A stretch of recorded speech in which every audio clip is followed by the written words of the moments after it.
ওয়া লিকাইল আখিরা, যদি আখিরাতকে অস্বীকার করেন তাহলে আল্লাহ তাআলা আপনার আমল নষ্ট করে দিবেন। এখন আখিরাতকে অস্বীকার করে এরকম মানুষ অনেক আছে না? অনেক মানুষ আছে যারা 5 ওয়াক্ত নামাজ পড়ে, কিন্তু কবরে যে শাস্তি হবে, কবরে যে আযাব হবে, এটা তার মাথায় ধরে না। এরকম কিছু কিছু মানুষ আছে যারা বলে হুজুর 5 ওয়াক্ত নামাজি মানুষ, হুজুর কবরে যা সবগুলো মানি, কিন্তু কবরে যে আযাব হইল এটা আমার মাথায়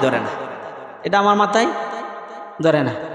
আল্লাহ তাআলা বলতেছেন ওয়া লিকাইল আখিরাতি ফাকাদ হাবিতাত আমালুহুম, যদি তুমি কবরে আযাবকে অস্বীকার করো, আখিরাতকে অস্বীকার করো, পরকালকে অস্বীকার করো, তোমার জিন্দেগির, তুমি নামাজ পড়লে লাভ হবে কি? তোমার জিন্দেগির সব আমল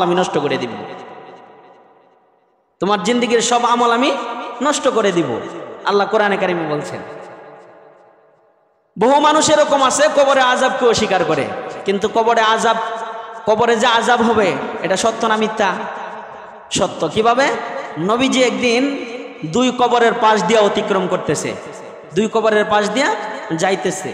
যাওয়ার সময় নবীজি শুনতে পাইলেন এই 2টা কবরের ভিতরে আযাব হচ্ছে, 2টা কবরের ভিতরে আযাব হইতেছে।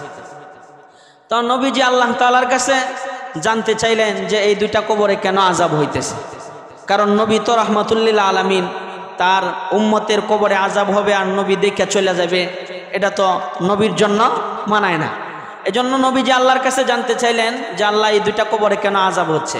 আল্লাহ তাআলা জিবরাইলের মাধ্যমে নবীজিকে জানায়া দিলেন, একটা কবরে আযাব হচ্ছে ওই কবরের মাইত তিনি দুনিয়াতে সুগল করছিল, মানে একজনের কথা আরেকজনের কাছে পৌঁছাইতো, তার এটা দায়িত্ব, তার চাকরি ছিল, তার এটা কি ছিল?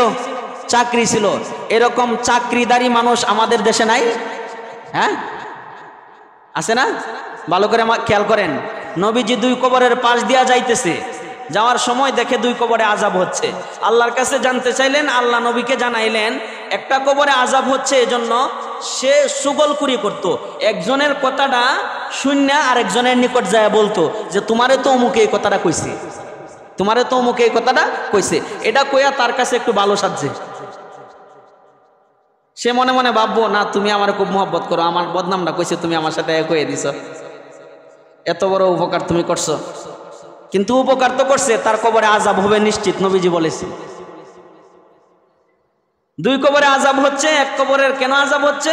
যে এই কবরের মানুষটা সুগল করছিল, কথা নিয়ে আদান প্রদান করত, এর কথা তার সাথে, তার কথা তার সাথে, এই কাজগুলো সে করতো, এজন্য তার কবরে আযাব হচ্ছে।